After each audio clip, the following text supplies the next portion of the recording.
Yes, haleluya. Shalom Bapak Saudara, shalom. Selamat hari Minggu. Selamat pagi Bapak Saudara. Haleluya. Saya mengundang Bapak Saudara, kita bangkit berdiri.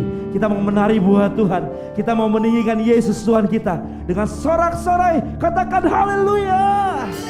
Haleluya. Woo! Terima kasih Tuhan.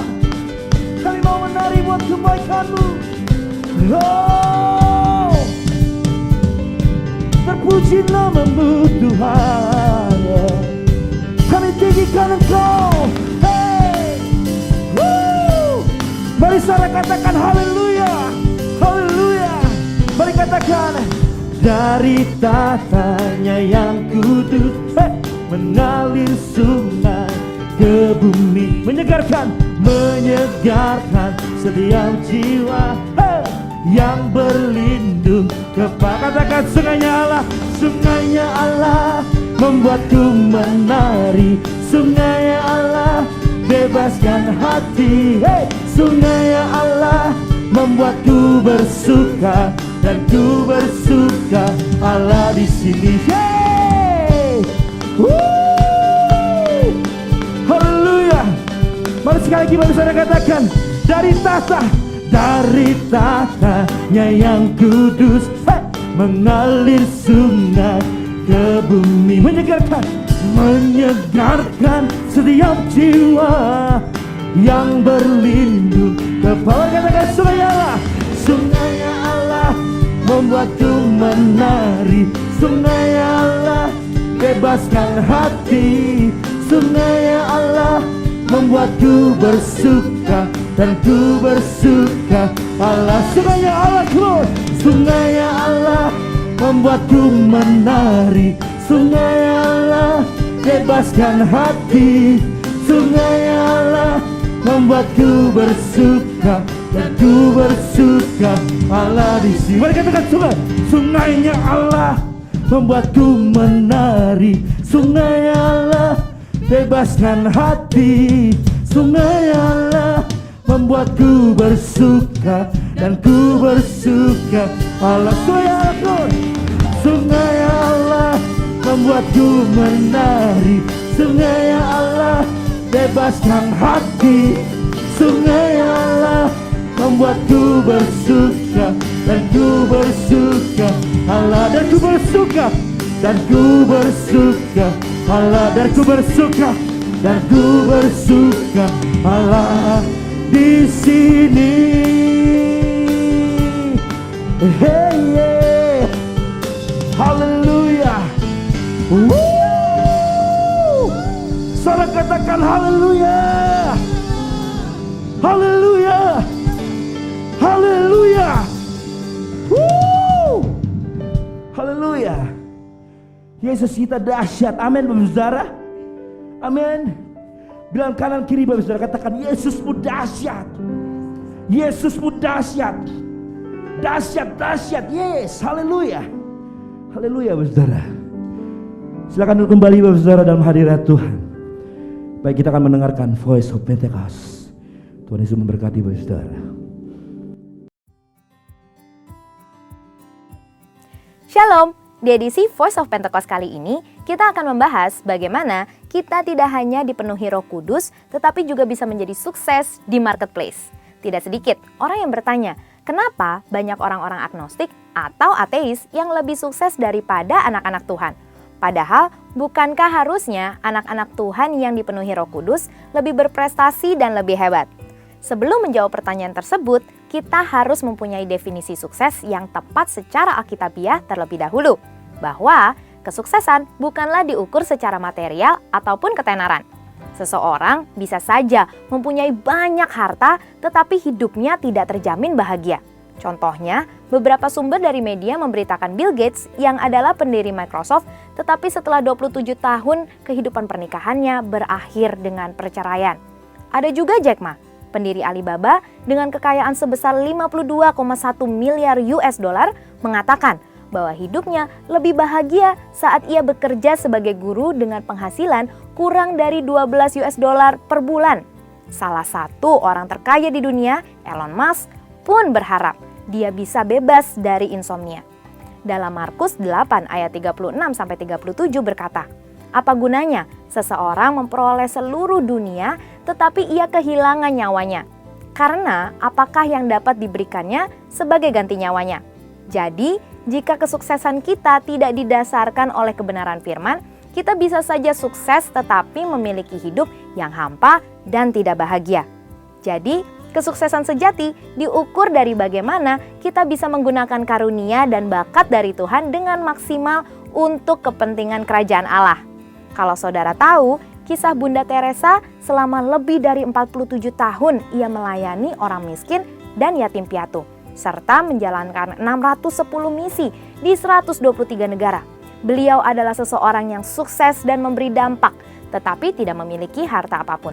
Maka dari itu, kita sebagai anak-anak Tuhan harus menemukan terlebih dahulu profesi yang sesuai dengan talenta yang diberikan oleh Tuhan dan secara maksimal menggunakan talenta tersebut. Ada 4 kemungkinan kenapa anak-anak Tuhan belum mencapai kesuksesan secara alkitabiah padahal diri mereka telah dipenuhi oleh Roh Kudus. Yang pertama adalah anggapan sempit bahwa Roh Kudus hanya mengurus hal-hal rohani. Padahal itu tidak sesuai dengan yang difirmankan Allah dalam kitab Keluaran 35 dan 39, di mana Roh Kudus memenuhi Bezalel dan Aholiab dengan keahlian dan hikmat untuk suatu pekerjaan khusus. Roh Kudus juga bisa memenuhi kita dengan keahlian dan hikmat untuk suatu pekerjaan khusus. Yang kedua, memiliki mentalitas yang salah, yaitu kemalasan dan kurang bekerja keras. Kita tidak boleh hanya bergantung pada doa, tetapi malas bekerja. Tuhan mengingatkan kita agar tidak terjebak dalam kemalasan seperti dalam Amsal 6 ayat 6. "Hai pemalas, pergilah kepada semut, perhatikanlah lakunya dan jadilah bijak." Yang ketiga, anggapan keliru mengenai marketplace sebagai hal yang duniawi. Padahal Tuhan bisa memakai orang-orang Kristen bukan hanya dalam gereja, tetapi menjadi dampak di marketplace. Dan yang keempat, pemahaman keliru mengenai kedatangan Tuhan yang kedua kali, sehingga hanya menanti secara pasif dengan meninggalkan hal-hal yang tidak berkaitan dengan rohani, sehingga mereka kehilangan daya saing. Padahal di 2 Tesalonika 3 ayat 6-7, Paulus menegur orang yang lalai melakukan pekerjaannya. Maka dari itu, haruslah kita memiliki paradigma yang baru bahwa kesuksesan diukur dari bagaimana kita bisa menggunakan karunia dan talenta khusus yang diberikan Tuhan, sehingga kita bisa menjadi dampak di marketplace dan nama Tuhan bisa dipermuliakan. Jadi, marilah kita rindu untuk terus dipenuhi Roh Kudus dan berlari pada tujuan panggilan surgawi. Saudara, untuk penjelasan lengkapnya dari tim teologi kami, silahkan klik link yang ada di atas atau scan QR Code yang tersedia. Tuhan Yesus memberkati.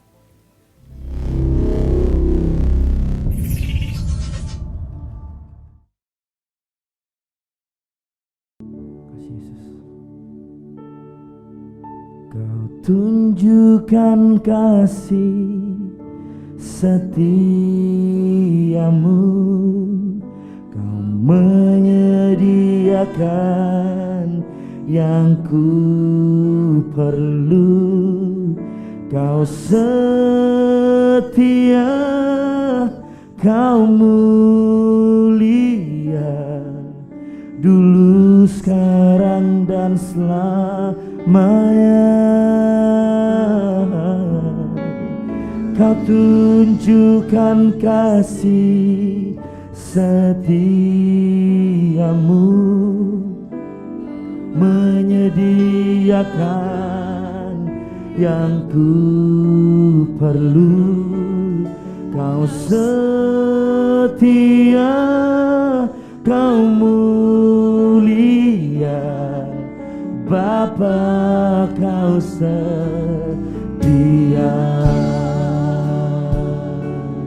Oh, oh. Mari kita puji dan katakan, Bapa, Kau setia, Bapa, Kau mulia, tenanglah jiwaku, aman bersamamu, lebih dari harta, lebih dari harta. Kaulah segalanya. Tenanglah jiwaku dalam hadirat-Mu. Kau tunjukkan kasih setiamu. Kau menyediakan yang ku perlu.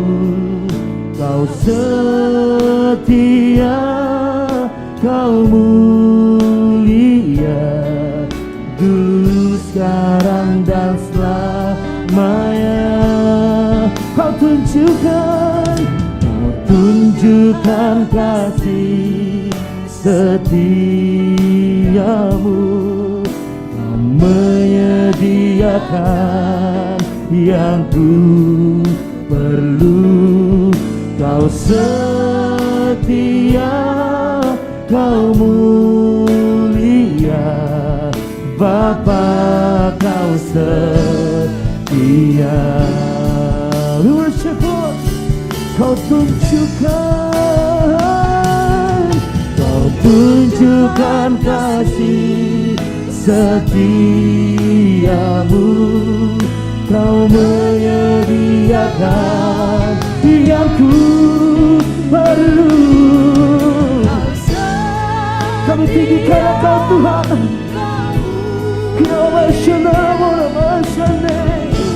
Kami puji kebesaran-Mu. Kau tunjukkan kasih setiamu. Kau menyediakan yang ku perlu. Kau setia, Kau mulia, Bapa, Kau setia. Mari kemuliaan bagi Tuhan Yesus.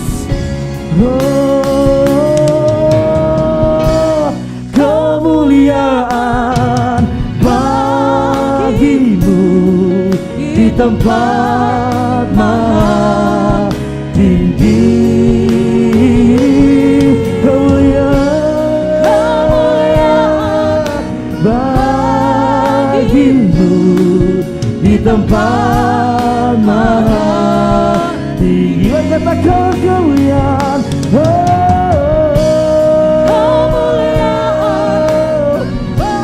bagi-Mu di tempat maha tinggi. Kemuliaan bagi-Mu di tempat maha tinggi. Mari Bapak Saudara saya di rumah saja katakan kemuliaan, kemuliaan bagi-Mu di tempat maha tinggi. Kemuliaan bagi-Mu di tempat maha tinggi. Sekali lagi, lalu saudara angkat pujian-Mu. Yang di rumah-rumah katakan kemuliaan bagi-Mu di tempat maha tinggi. Kemuliaan bagi-Mu di tempat maha tinggi. Saya katakan kemuliaan, kemuliaan bagi-Mu di tempat maha tinggi. Kemuliaan bagi-Mu di tempat maha tinggi, tempat maha tinggi. di tempat maha tinggi, di tempat maha tinggi, di tempat maha tinggi. Oh, haleluya, haleluya, haleluya, haleluya. Bapak Ibu Saudara, kita akan bersama-sama mendeklarasikan Pentakosta ketiga. Pentakosta ketiga. 1. Pentakosta ketiga adalah pencurahan Roh Kudus yang dahsyat di zaman ini, melebihi yang terjadi di Azusa Street. 2. Pentakosta ketiga akan mengakibatkan penuaian jiwa yang terbesar dan yang terakhir sebelum Tuhan Yesus datang kembali. 3. Pentakosta ketiga akan membangkitkan generasi Yeremia, yaitu anak-anak muda yang dipenuhi Roh Kudus, cinta mati-matian kepada Tuhan Yesus, tidak kompromi terhadap dosa, dan akan bergerak untuk memenangkan jiwa. 4. Pentakosta ketiga lahir di Indonesia dan bergerak ke bangsa-bangsa. Gerakan ini dari timur ke barat dan akan kembali ke Yerusalem. 5. Pentakosta ketiga akan memberikan kuasa untuk menyelesaikan amanat agung, dan setelah itu Tuhan Yesus datang kembali. Shalom semua. Terima kasih atas undangannya Pak Hengki, Pak Jeffrey. Ini untuk pertama kalinya saya hadir di sini. GBI Golden Fatmawati. Haleluya. Saudara, orang-orang diberkati Tuhan semua. Amin. Kita ada di sini setelah pandemi, itu aja sudah berkat yang luar biasa. Haleluya. Amin. Hari ini saya ingin perkenalkan diri sedikit ya, karena tak kenal maka tak sayang katanya. Nama saya Yusak Kancana, ya Yusak Kancana. Saya lahir baru waktu saya umur 18 tahun. Berapa saat kemudian saya terlibat dalam KKR besar yang di Kasih Melanda Jakarta namanya, ya di Stadion Utama Senayan 85-86. Saya jadi panitia termuda waktu itu, ya. Kemudian saya kuliah di UI, tapi tingkat 4 ada merintis gereja di Bogor karena ada 2 anak IPB ibadah dengan kami di Wisma Metropolitan waktu itu. Kemudian saya bilang sama mereka, saya bikin kelompok sel untuk kalian di IPB, dari 2 orang jadi 5 orang, 9 orang, 15 orang. Kami sewa rumah dan umur 23 tahun tiba-tiba saya udah mengembalakan. Jadi setelah itu saya sekolah Alkitab, kemudian kembali lagi menikah, kemudian merintis di Medan. 4 tahun saya di Medan mengembalakan. Ada yang dari Medan di sini, angkat tangan? Oh, rasbah. Saya dikasih marga, Cinaga. Jadi mereka heran sama saya, ngapain ini orang Cina ngurusin kami katanya. Enggak ada orang Cina macam begini katanya. Ada semacam pembatasan ya, tapi saya sewa satu rumah, kayak rumah Belanda begitu, di Sewampu kalau masih ngerti Medan. Kemudian saya tinggal di situ, ibadah di situ. Ya, saya tinggal di situ, belum ada anak waktu itu kan. Dan mereka juga tinggal di situ. Jadi saya bukan saja ngotbahin mereka, tapi hidup sama-sama mereka, makan sama-sama mereka. Jadi sangat-sangat luar biasa pengalaman itu. Dan terakhir saya mengembalakan di Bandung, ya di Bandung mulai 2007. Dan sekarang saya tidak ada di dalam struktur gereja lokal, tapi bisa melayani ke beberapa tempat. Tahun lalu saya menulis satu buku yang sebenarnya diperuntukkan untuk para orang tua dan para gembala untuk bagaimana memahami dan merangkul ya kaum muda saat ini. Kaum muda saat ini mindsetnya agak sangat-sangat berbeda dengan kita, bukan Pak? Iya, benar ya. Barusan tadi diskusi dengan Pak Hengki, ada satu gap ya, gap culture, ya cultural gap dengan mereka. Jadi kita harus tahu bagaimana menyampaikan firman Tuhan di packaging sesuai dengan kebutuhan mereka. Nah itu ada buku saya. Nanti kalau mau lihat di IG aja, Instagram. Jadi kita mau langsung masuk dalam firman Tuhan setelah kenal sedikit. Amin. Hari ini saya ingin bagikan kepada saudara satu firman. Saya kasih judul Sudah Ditolong Tuhan. Saya percaya saudara semua di sini, berapa lama pun saudara sudah terima Tuhan Yesus, saudara pasti pernah ditolong Tuhan. Haleluya. Oke, saya kliknya kemana ini? Ke arah sana. Pakai klik yang kanan atau yang atasnya ini? Yang tengah? Ya. Yang tengah sini Pak. Oh ya ini. Bisa?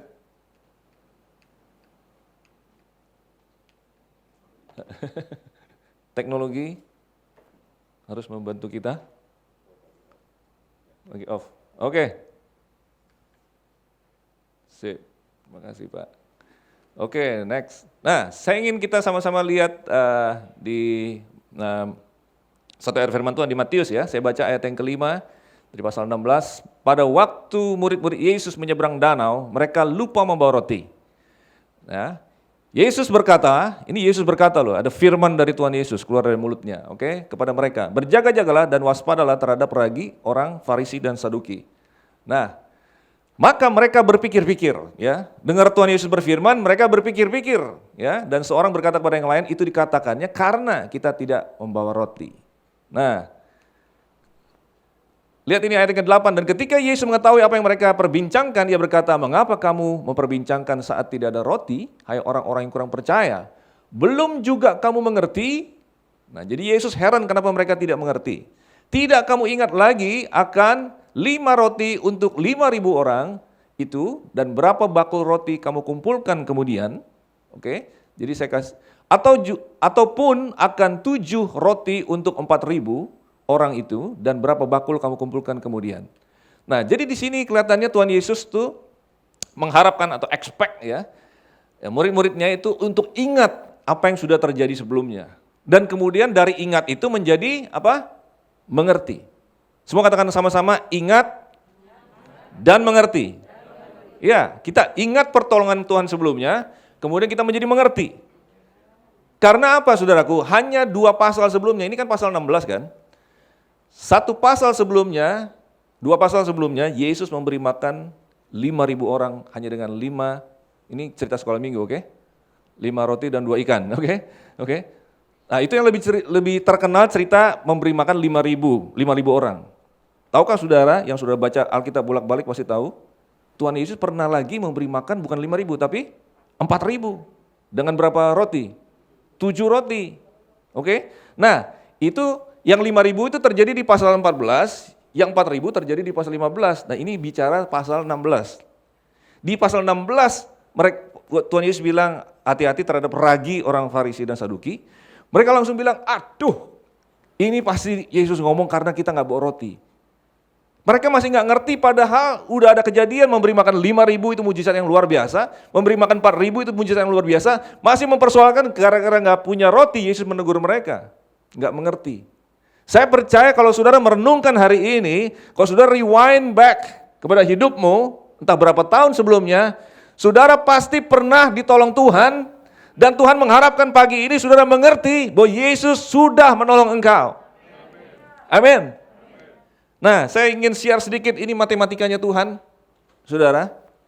Ya, 5 roti, 5.000 orang, sisa berapa? 12 bakul. 7 roti untuk 4.000 orang, sisa berapa? 7 bakul. Nah, line yang pertama yang angka-angka paling kiri itu 5 roti dan 7 roti mewakili penyediaan yang ada. Penyediaan yang ada, 5 roti dan 7 roti. 5.000 dan 4.000 mewakili dari persoalan yang harus dihadapi. Yang mana lebih besar persoalannya? Memberi makan 5.000 atau memberi makan 4.000? 5.000 kan? Saya tanya penyediaannya lebih banyak yang mana? Untuk 5.000 atau yang 7.000? Untuk yang 4.000? Oke, jadi kesimpulan kita sekarang begini. Penyediaannya semakin sedikit, cuma 5 roti. Persoalannya makin besar, 5.000.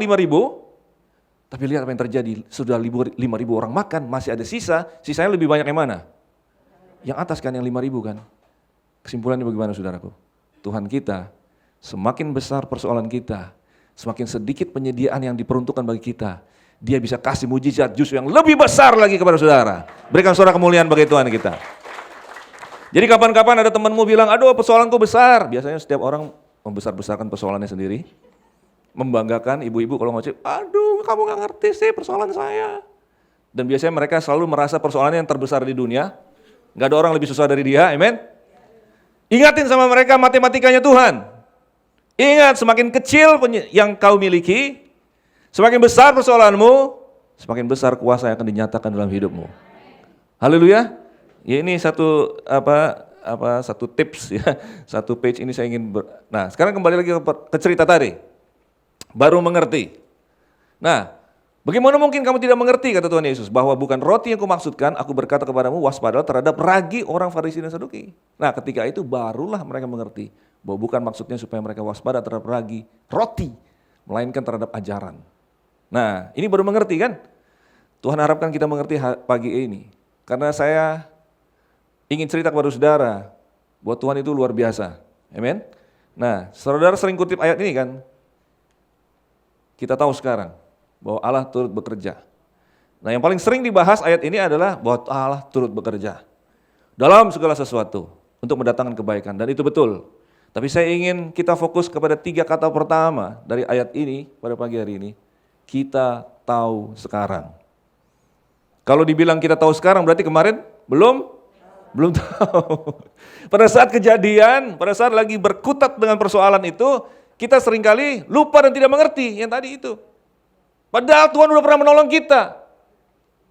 Kita terkubur di dalam persoalan yang begitu besar. Kemudian setelah Tuhan nyatakan kuasanya, mujizat terjadi, terobosan terjadi. Kita tahu sekarang. Kemarin nggak tahu. Nah, sekarang saya lagi ngingetin saudara yang hari ini sedang dalam persoalan.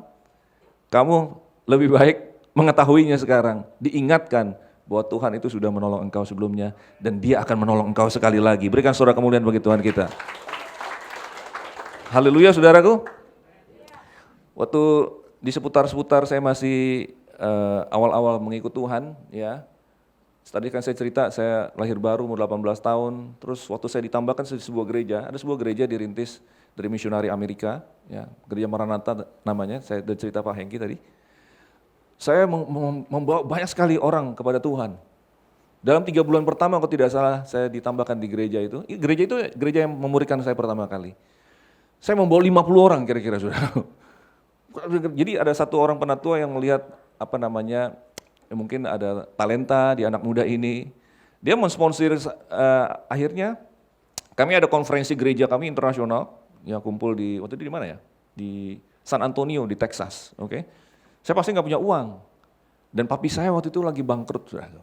Ya, dia ditipu oleh temannya atau saudaranya sendiri gitu, harus jual 2 rumah, jual mobil, kayak gitu-gitu. Pindah kami ke daerah yang agak pinggir. Jadi nggak mungkin papi saya membiayai saya untuk pergi ke konferensi. Tapi kemudian saya berdoa, gimana caranya Tuhan? Nah, seorang penatua ini kemudian memutuskan mensponsori saya, oke, pergi ke Amerika. Itu pertama kali saya ke sana. Jadi papi saya cuma kasih uang saku, saya ingat, cuma 500.000. Ya 500.000 gede juga ya waktu itu Pak ya, tahun 87, 500.000, nggak punya uang lagi.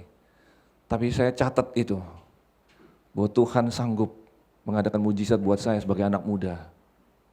Kemudian beberapa tahun kemudian waktu saya di Medan, ada lagi kesempatan, ada konferensi lagi. Kali ini tantangannya bukan keuangan. Sudah ada orang yang mau support, ada support, kumpul-kumpul, oke, saya bisa berangkat. Tapi mentoknya di visanya, saudaraku. Karena waktu itu kan saya baru pindah dari Jakarta, pindah ke Medan, waktu itu masih ada konsulat Medan, Pak, konsulat Amerika di Medan. Tapi dicurigai karena waktu daftar, sudah berapa lama tinggal di tempat tinggalnya sekarang? 2 bulan, karena baru pindah, langsung ditolak. Wah, saya pulang sampai kamar. Saya bilang, Tuhan, Kau sudah buka jalan dengan keuangannya dan semuanya sudah terbuka, kenapa sekarang visanya? Saya keliling di kamar saya, kalau saya doa serius sambil kusuk gitu ya, ini namanya kepepet, saudara. Jadi putar-putar berjam-jam dalam nama Tuhan Yesus, Tuhan berikan jalan terobosan dalam nama Tuhan Yesus, mujizat. Saudara tahu apa yang terjadi? Waktu saya diwawancara itu, yang petugas di konsulat itu yang mewawancara itu ada orang Nias. Kebetulan dia juga aktif di pelayanan, sebenarnya dia pendeta juga. Nah, dia yang kasih jalan sama saya, Pak Ishak, lebih baik Bapak terbang balik lagi ke Jakarta, apply ulang lagi Pak di embassy di Jakarta. Nanti Bapak kan bisa tulis di sana sudah berapa lama tinggal, itu kan lama kan di sana. Jadi udah akhirnya saya ke sana dan akhirnya goal. Jadi Tuhan menolong saya 2 kali. Waktu saya umur 20 tadi itu sama umur berapa? Udah lupa di umur berapa tuh waktu di Medan, oke? Tuhan sudah menolong saya 2 kali. Sekarang saya udah catat Tuhanku penolongku. Maka kapanpun nanti ada tantangan lagi, saya percaya Dia pasti akan tolong saya sekali lagi, karena Dia sudah tolong saya. Amin, saudaraku. Berikan saudara kemuliaan bagi Tuhan kita. Haleluya. Nah, saudara, hal-hal yang seperti ini bukan teori saya. Ini ada di sepanjang Alkitab. Saya mau ceritain satu tokoh lagi, yaitu namanya Daud. Pula kata Daud, ini peristiwa waktu dia mau melawan Goliat. Semua orang Israel, tentara Israel termasuk koko-kokonya, semuanya kecut, saudara. Daud sebenarnya anak kecil, bawa rantangan. Papa mama suruh bawa rantangan untuk koko ke medan pertempuran. Tapi saat itulah dia punya roh menjadi terganggu pada saat seorang yang tidak bersunat menantang barisan daripada Allah Israel. Dia bilang, siapa ini orang ini? Pada saat semua yang lain gemetar karena lihat Goliat begitu besar untuk dikalahkan. Daud sudah punya satu histori sebagai gembala muda. Dia sering ditolong Tuhan, saudaraku. Ini menjadi presentasinya, bahan presentasinya kepada Raja Saul pada saat dia mengatakan, Raja Saul kamu masih lihat nih anak ingusan begini, sebentar lagi dipotong, dipanggang semua jadi barbecue. Tapi Daud sudah latihan dengan alatnya pada saat itu mungkin tidak ada banyak teknologi besi, ya, menempa besi, tidak ada banyak pedang, tidak ada banyak tombak. Goliat datang dengan tombak yang besar, pedang yang besar, tapi Daud cuma bermodal apa? Ali-ali ketapelnya itu dengan batu. Tetapi saudara, tidak ada orang yang tahu bahwa dia sudah latihan. Dia latihan dari jarak jauh, semakin jauh. Dan kemudian mungkin dari tiang yang sebesar ini, dia cari pohon yang lebih kecil lagi, dan semakin jauh lagi. Dan ternyata jitu bisa kena, saudara. Jadi pada saat semua orang melihat Goliat terlalu besar untuk dikalahkan, Daud melihat Goliat terlalu besar untuk luput daripada batunya. Haleluya. Dia punya mindset yang berbeda. Apalagi ini nih kata-katanya dia. Dia katakan, dia ngomong sama raja, Tuhan telah melepaskan aku dari cakar singa dan dari cakar beruang. Dia juga akan melepaskan aku dari tangan orang Filistin itu. Haleluya. Bukan teori saya tadi, saya cerita-cerita kepada saudara tentang visa dan apa segala semua di Amerika. Ini ada Daud yang ngomong di Alkitab sendiri. Tuhan kali ini akan menolong aku, gak peduli raksasa segede apa. Dia menolong aku dengan singa dan beruang. Kali ini si raksasa ini akan rubuh, akan dipotong kepalanya. Apa raksasa saudara hari ini? Ingat bahwa Tuhan pernah menolongmu. Haleluya. Dan dia akan menolong engkau sekali lagi. Kalau mau cerita yang lain lagi, Yosua waktu pertama keluar dari Mesir, saudara ingat gak? Orang Israel keluar dari Mesir dipimpin oleh Musa kan? Saudara ingat peristiwa peperangan pertama yang mereka hadapi? Itu adalah melawan Amalek di Keluaran pasal yang ke-17. Kita lebih ingat ceritanya dengan Musa naik ke atas bukit, kemudian tangannya diangkat, maka orang Israel menang. Kok tangannya turun, orang Israel jadi kalah. Siapa yang di kiri kanannya? Yang topang tangannya? Harun dan Hur, oke. Dan kemudian siapa panglimanya di lapangan? Yosua muda. Ini bukan setelah Musa mati kan Yosua yang pimpin masuk kan? Ini belum, ini baru keluar. Yosua muda, bukan Yosua yang udah 85 tahun, bukan. Yosua muda yang memimpin dan dia menang. Oleh sebab itu pada saat Tuhan kasih dia tantangan, Yosua kamu yang pimpin ya, nanti masuk di Kanaan, umur udah 85. Maka Yosua ingat, dulu Tuhan pernah menolong aku, waktu aku muda, aku kalahkan Amalek itu, karena urapan Tuhan yang mengalir dari Musa kepada dia sebagai anak muda, dan dia menang. Kali ini Tuhan akan membawa dia menang lagi, betul saja, Yeriko pun runtuh temboknya, amin saudaraku. Kita rewind lagi Musa, sama. Musa dikasih Tuhan satu project, pimpin ya umatku keluar dari Mesir. Oh gak bisa Tuhan. Dulu waktu aku 40 tahun pertama aku pangeran, ya aku gagah perkasa, aku jotos itu orang Mesir langsung mati. Tapi aku kabur 40 tahun setelahnya, dari umur 40 sampai umur 80 dia menggembalakan kambing dombanya siapa? Mertuanya. Oke?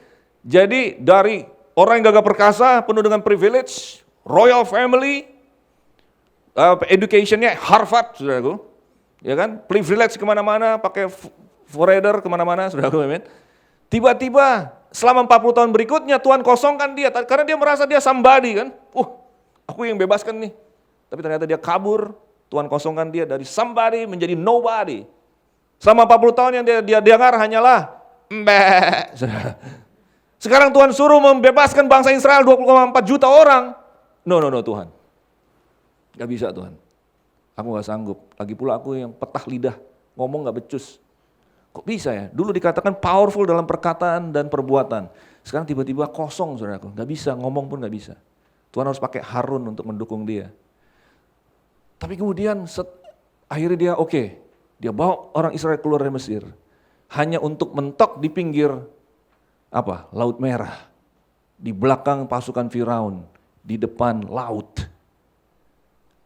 Kemudian dia berdiri semalam-malaman, Tuhan katakan, angkat tongkatmu. Dan apa yang Musa ingat? Saya percaya dia ingat pertolongan Tuhan sebelumnya. Waktu dia bayi. Waktu dia bayi mau dibunuh. Semua bayi mau dibunuh oleh Firaun. Kemudian ibunya perkasa, punya visi untuk anak ini, dimasukkan ke dalam basket. Diapungkan di atas sungai Nil. Kemudian akhirnya ditemukan oleh anak putri Firaun kan. Kemudian siapa yang kasih nama dia Musa? Ya putri Firaun. Apa artinya Musa? Diselamatkan dari air. Jadi sekarang Musa mengangkat tangannya semalam-malaman. Tuhan, Engkau pernah menolong aku waktu aku bayi. Kau selamatkan aku dari air. Sekarang ada bangsa 2,4 juta orang nih. Aku harus bawa bersama aku. Tuhan selamatkan aku dari air ini. Tuhan membelah laut itu. Mujizat besar terjadi. Kemudian mereka semua diselamatkan. Hari ini Laut Merahmu akan dibelah oleh Tuhan. Amen. Kalau ada sakit penyakit, saya berdoa hari ini, kau pulang sembuh. Segala macam jepitan ekonomi, tekanan, persoalan di dalam rumahmu, engkau dilawat Tuhan hari ini. Ingat Tuhan Yesus sudah menolong engkau. Bahkan saya mau, mungkin dengan cepat aja ini, waktu saya tidak banyak, tapi Yohanes Pembaptis, waktu dia, sudah tahu Yohanes Pembaptis itu, kalau saya bayangkan Yohanes Pembaptis itu seorang fiery preacher, ya, seorang pengkhotbah yang penuh dengan api, ya kan? Inilah anak domba Allah yang menghapus dosa dunia. Dia memperkenalkan, dia membaptis Tuhan Yesus. Banyak orang bertobat, tentara Romawi pun ada yang bertobat sama dia. Ya, sudah baca nanti kisahnya di Matius awal-awal pasal 3 kalau tidak salah. Saudara, dia bahkan Herodes pun dihadapi, kamu menikah secara tidak sah. Akhirnya dimasukin penjara, saudara. Pas di penjara, saya sebenarnya agak heran kalau baca ini. Ya, Matius pasal yang ke-11 ini, saudaraku. Karena di dalam penjara, Yohanes mendengar tentang pekerjaan Kristus, lalu ia menyuruh murid-murid bertanya, engkaukah yang akan datang itu, atau haruskah kami menantikan yang lain? Seorang hamba Tuhan yang luar biasa, bisa goyang imannya, bisa luntur imannya di bawah tekanan yang luar biasa. Kita tidak boleh di sini sok kuat gitu loh saudara. Tapi semua pengalaman hidup bisa menghantam kita. Tapi saya ingin kita sama-sama belajar dari jawaban Tuhan Yesus kepada dua murid Yohanes ini yang diutus kepadanya bertanya. Dari satu deklarasi yang luar biasa, ini anak domba Allah. Dan dia diberikan wahyu oleh Tuhan yang ada nanti merpati turun ke atasnya. Nah itulah Mesias, sepupunya sendiri. Akhirnya dia baptiskan Tuhan Yesus. Konfrontasi kemana-mana. Tapi akhirnya jadi ragu-ragu tentang Tuhan. Nah saya ingin saudara belajar caranya Tuhan Yesus menghibur orang seperti ini seperti apa. Apa yang Tuhan Yesus ngomong? Tuhan Yesus bilang, Yesus menjawab mereka, pergilah dan katakanlah kepada Yohanes, apa yang kamu dengar dan kamu lihat. Orang buta melihat, orang lumpuh berjalan, orang kusta menjadi tahir. Ya. Kalau kadang-kadang pengkhotbah kadang-kadang suka kecepatan, orang buta berjalan. Ya, orang buta memang berjalan, saudara. Nah ini kalau baca ini harus hati-hati saya, saudara. Orang buta melihat, saudara. Orang lumpuh berjalan, oke? Orang kusta menjadi tahir. Orang tuli mendengar, orang mati dibangkitkan, dan kepada orang miskin diberikan kabar baik. Jadi jawaban Tuhan apa? Semua perbuatannya di masa yang lalu. Masa kamu nggak ngerti, nggak sadar Yohanes? Bilang sama Yohanes, karya Kristus yang sudah dilakukannya. Saudara diingatkan pagi hari ini, semua karya Tuhan yang luar biasa. Kalau ingat perbuatan Tuhan tuh jangan yang gede-gede aja, saudara. Kalau saya kan tadi kalau kasih kesaksian sama saudara, the best two kan. Tapi sebenarnya banyak, saudara. Saudara, waktu di Medan itu kita sederhana. Jadi kebanyakan kayak bangku, meja itu kita bikin sendiri, saudara. Kita beli kayu-kayunya, terus mantek-mantek sendiri semua. Saya ikutan, oke, sama mereka semua. Itu malah jadi bonding yang bagus kan. Nah saya masih ingat Di kamar mandi itu saya harus pantek satu paku. Saya pantek sendiri. Pakunya mental balik, saudaraku. Paku beton. Kena mana? Persis berapa mili doang di atas mata saya ini. Itu pertolongan Tuhan yang kecil. Banyak yang kita tidak sadari. Berapa sebenarnya kecelakaan yang Tuhan hindari kita daripadanya. Berapa sebenarnya satu kebangkrutan yang Tuhan hindari kita daripadanya. Berapa virus yang kita lagi berjalan Tuhan hindari daripadanya. Hal yang kecil-kecil itulah yang sebenarnya sangat berarti. Tuhan tuh udah nolong kita banyak, saudaraku. Dan Dia akan tolong engkau sekali lagi hari ini. Jadi Tuhan ngingetin sama berdasarkan apa yang Yesus sudah lakukan. Ya. Nah, saya ingin konklusinya seperti ini. Berapa menit lagi saya punya, Pak? Saya ingin kesimpulan ya sekarang ya. Pola Tuhan bekerja itu, Tuhan itu, ini saya rewind lagi sebelumnya. Saya berbicara tentang 2000 tahun yang lalu sekarang. Pola Tuhan bekerja itu, Ia sudah menyediakan terlebih dahulu sebelum kita membutuhkannya. Yang percaya katakan amin. Bahkan saya bisa buktikan kepada saudara dari awal kejadian juga seperti ini. Sekarang saya mau tanya saudara, manusia diciptakan hari keberapa dalam penciptaan 6 hari itu? Hari pertama kah atau hari keberapa? Hari terakhir, hari ke-6. Kenapa? Kenapa tidak hari pertama? Katanya dia paling mulia, paling Tuhan suka kan? Ya? Yes, exactly Pak. Tuhan mau semua kebutuhan manusia, apapun yang Adam akan butuhkan, sudah disediakan terlebih dahulu sebelum Dia taruh Adam itu di situ. Semua oksigen yang dibutuhkan Adam, bahkan bukan saja Adam, tapi seluruh keturunannya, sampai sekarang ada 8 miliar orang, oksigen untuk 8 miliar orang sudah ada pada saat Adam ditaruh Tuhan di taman itu. Semua pohon yang harus ada di bumi ini sudah Tuhan taruh di sana. Dan kemudian akan berlipat ganda dengan prinsip benih, ya kan? Semua binatang juga, Tuhan tidak ciptakan binatang baru. Tuhan tidak ciptakan pohon baru. Berdasarkan benih nanti. Tapi semua kebutuhan sudah ada di sana. Demikian juga dengan Tuhan Yesus. Saya percaya, itu kan penciptaan. Jadi Alkitabnya ada 2, penciptaan dan kemudian ada penebusan perjanjian baru kan. Waktu Dia naik ke kayu salib, saya mau declare terhadap saudara pagi hari ini.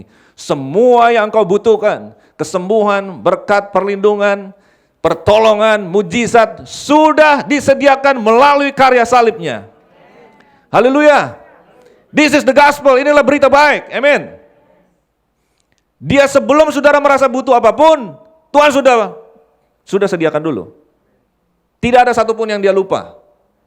Dia tidak akan pernah pada saat saudara berdoa, Tuhan aku berdoa untuk A ini Tuhan, atau B. Terus Tuhan Yesus di surga bilang, oh iya lupa, 2000 tahun lalu belum. Gue tambahin sedikit ya, utus malaikat ekstra. Tidak ada saudara, semuanya sudah. Haleluya.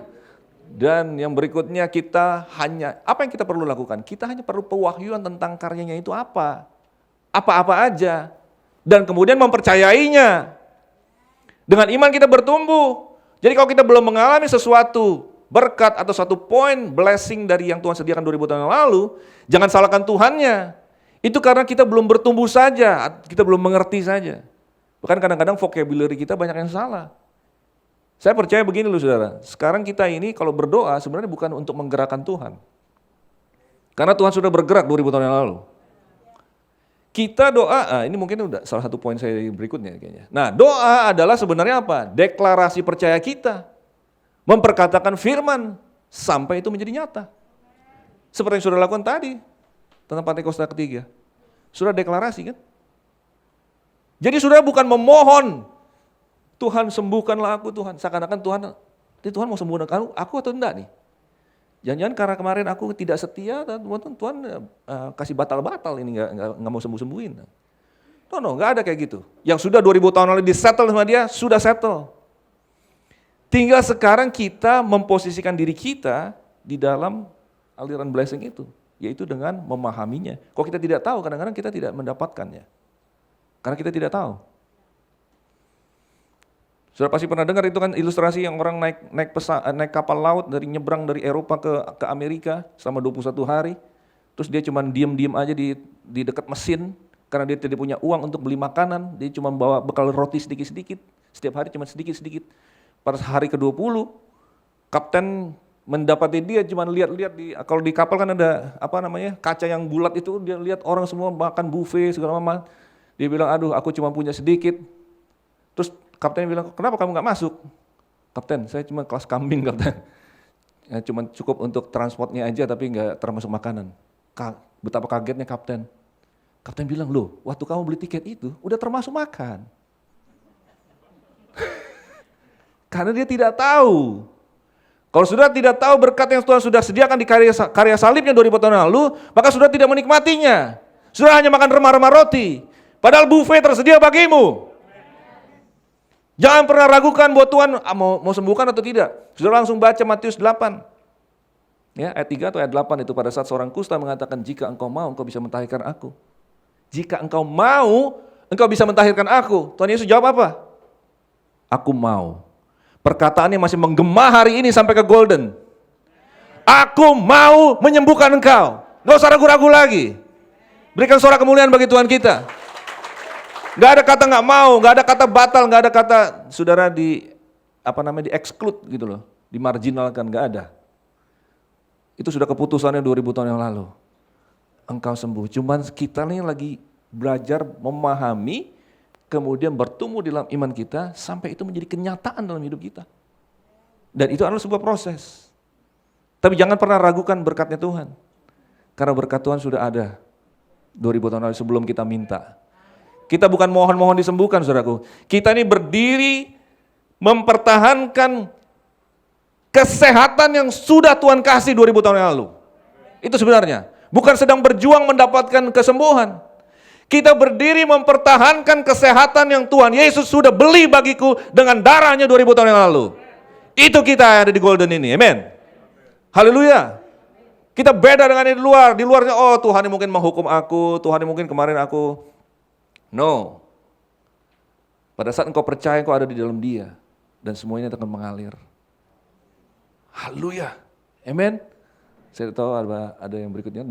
Nah, ini tambahan untuk peristiwa Yohanes tadi. Tuhan Yesus bilang, berbahagialah orang yang tidak menjadi kecewa dan menolak aku. Saudara mungkin berpikir, aku udah melayani Tuhan, kok belum terjadi mujizat. Kadang-kadang kita menjadi legalistik, saudaraku, karena kita banding-bandingkan diri kita dengan orang lain yang kelihatan lebih buruk. Sudah pernah dengar gak orang ngomong gini, oh kok ada, misalnya ada hamba Tuhan yang mati muda misalnya gitu, atau misalnya kena COVID atau apa, kok hamba Tuhan, udah melayani Tuhan malah dipanggil Tuhan lebih dulu, itu preman yang suka merampok-rampok orang kok gak mati-mati. Kita jadi membandingkan diri kita dengan orang lain. Tidak, kita ini ada di sini karena anugerah Tuhan, karena kebaikannya, karena Tuhan baik, bukan karena kita baik, bukan karena kita hebat gitu, bukan.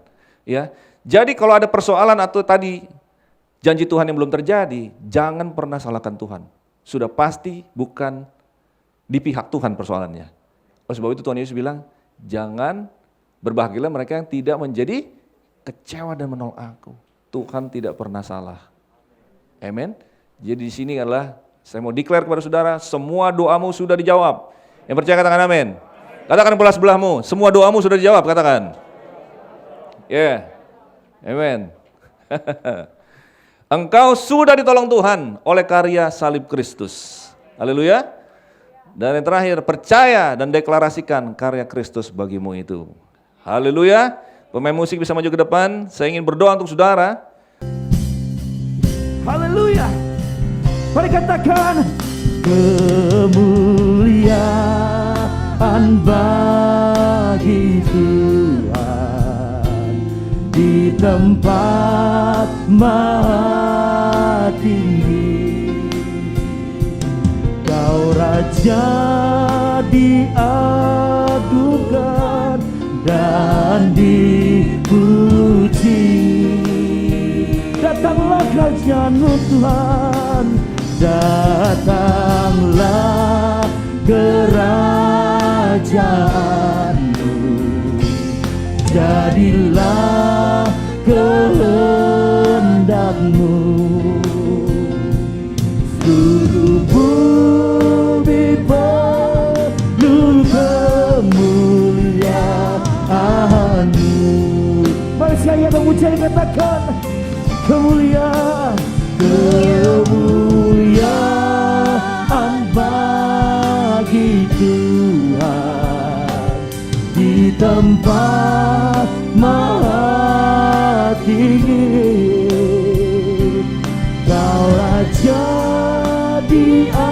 diagukan dan dipuji. Datanglah, datanglah kerajaanmu, jadilah kehendakmu, seluruh bumi penuh kemuliaan-Mu, seluruh bumi penuh kemuliaan-Mu, seluruh bumi penuh kemuliaan-Mu, seluruh bumi penuh kemuliaan-Mu, seluruh bumi penuh kemuliaan-Mu.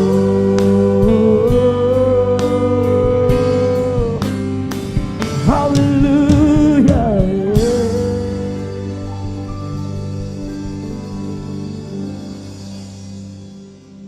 Terimalah damai sejahtera, sukacita dan kasih Allah berlimpah-limpah di dalam anaknya tunggal Yesus Kristus dan persekutuan indah dengan Roh Kudus mulai hari ini sampai Yesus jemput kedua kali di awan permai, bahkan sampai selama-lamanya. Yang percaya dan telah menerima berkat dari Tuhan Yesus katakan amin.